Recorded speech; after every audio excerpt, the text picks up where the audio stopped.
Hi and welcome back to Sawasdeekat. In this episode we have a look at Grenada, Pookie cooks the lobster on TV, and we visit the Molinaire Bay underwater sculpture park.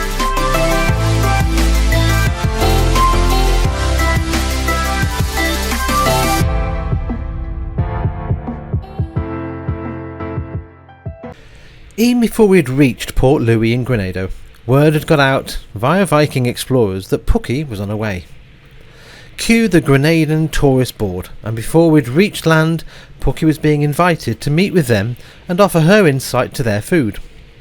A TV station became interested, and before you knew it, Pookie was researching what she could cook. Now if you know TV, you'll know that if one station covers an event, they all do. And before she knew it, there was a bank of TV, radio and local press reporters there, eager to hear about her food. Pookie decided to cook a lobster dish, integrating lots of local herbs.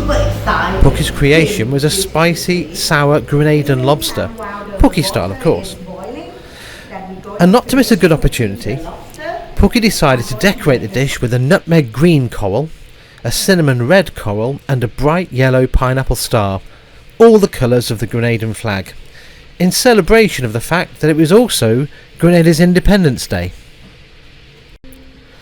Afia, owner of one of the sponsoring companies, was so enthused at Pookie's creation that she invited us to visit and have a look round her factory. Founded in 1937, Clark's Court is arguably the largest distillery in Grenada.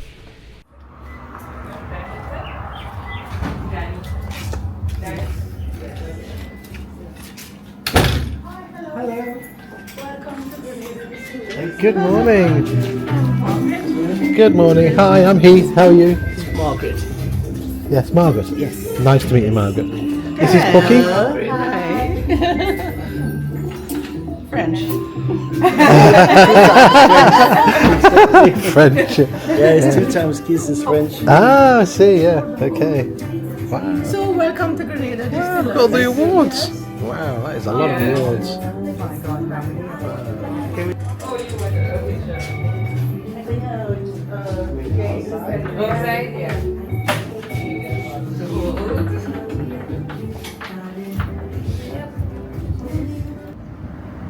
And that's your bestseller? That's our bestseller. Yeah. Pure white rum. Pure white rum. 69% alcohol by That's the volume. one. Wow. 138 proof. Yep. Fantastic. Also, if you're relaxing and see and have a look around before the tasting. Right? No, that's good. Now, we first opened as a sugar factory back in 1935. Then in 1937, we decided to expand a bit more. We already did sugar on a large scale, so we started to make rum on a small scale because of the byproduct known as molasses. In 1985, the sugar industry in the Caribbean slowly started to decline, and around that point, rum was very profitable. So what we did was to convert part of the factory into a full-time rum distillery. Just continue making rum from that point onwards.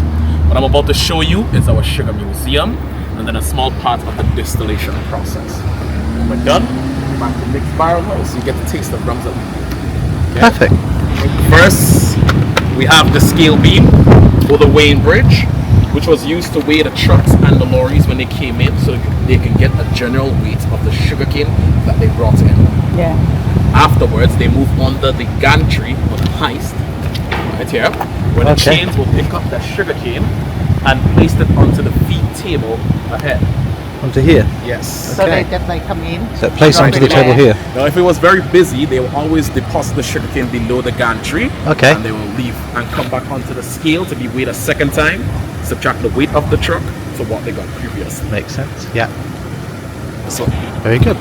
right here is the mill house. And this is where the sugarcane will come in on the conveyor belt and go down into a juice extractor that we're going to crush it, squeezing out all the sugarcane juice. One of the juice extractor is actually behind the large wrenches on the ground here. Right. And these are the same tools that they would use to maintain the engine and the gears. As she said, the last time they turned it on was right before Christmas. They keep it well maintained, enough to turn it on sometimes during large tours or school field trips. Right. If you like.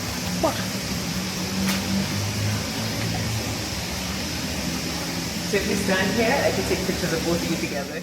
We had never been round a distillery before. It was a mixture of huge boilers, tanks, valves and pipes, all working the sugar cane into something that could go on to the next stage of development and production.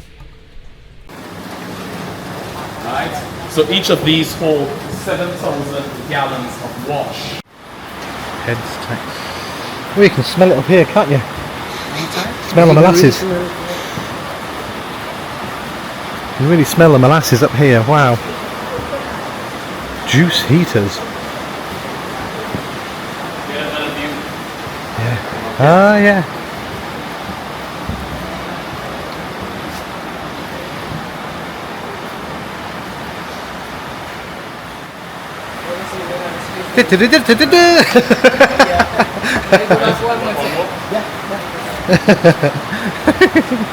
Thanks to Afia, we had a great day and went home a little drunk, which kind of became the theme of the week really, as the Viking Explorer group were having a farewell fiesta.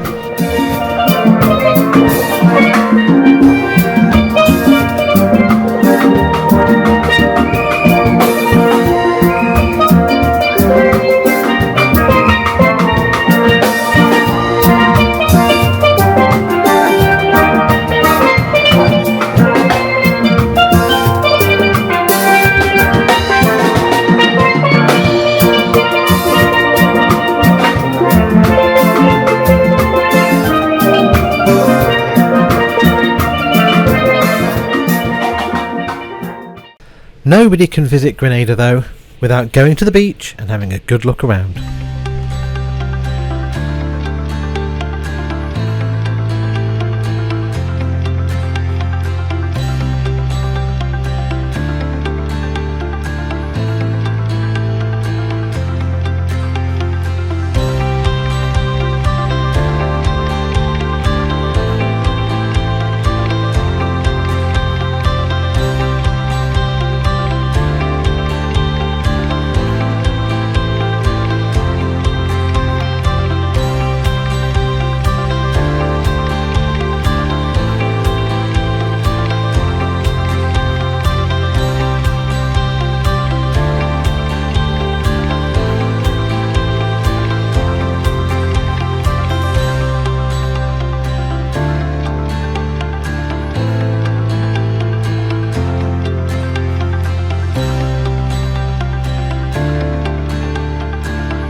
These have been covered in concrete over the years just to protect the bricks underneath.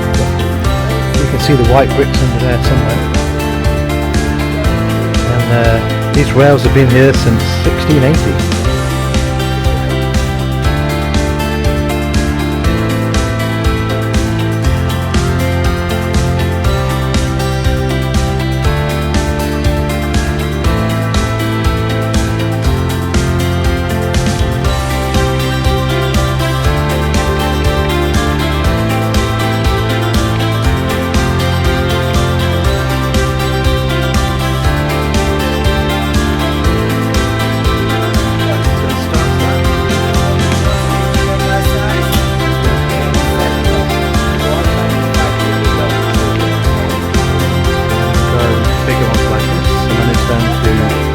Yellow, and it's time to bring them down.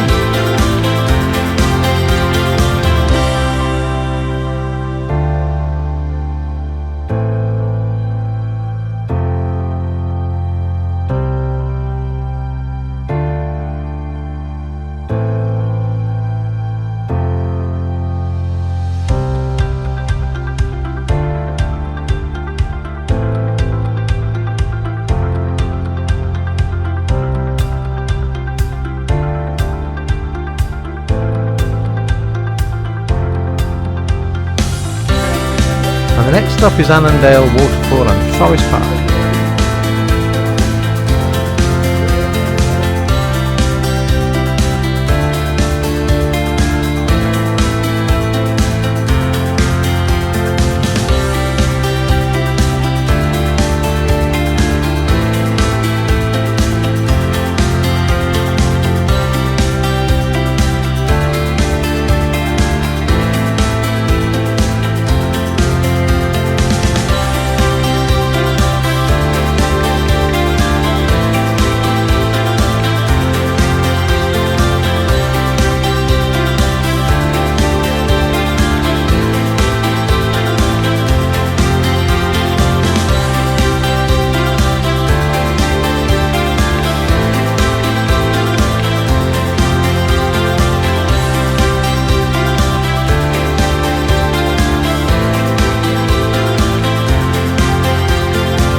The waterfall, well, wasn't that special, but it did make us think that we were missing out if we didn't visit the Molinaire Bay Underwater Sculpture Park.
first 6 days in Grenada were lovely and trouble-free. The next one was not. Join us next time when we head around the coast to find an anchorage and all we find is a big hole in our boat and more trouble.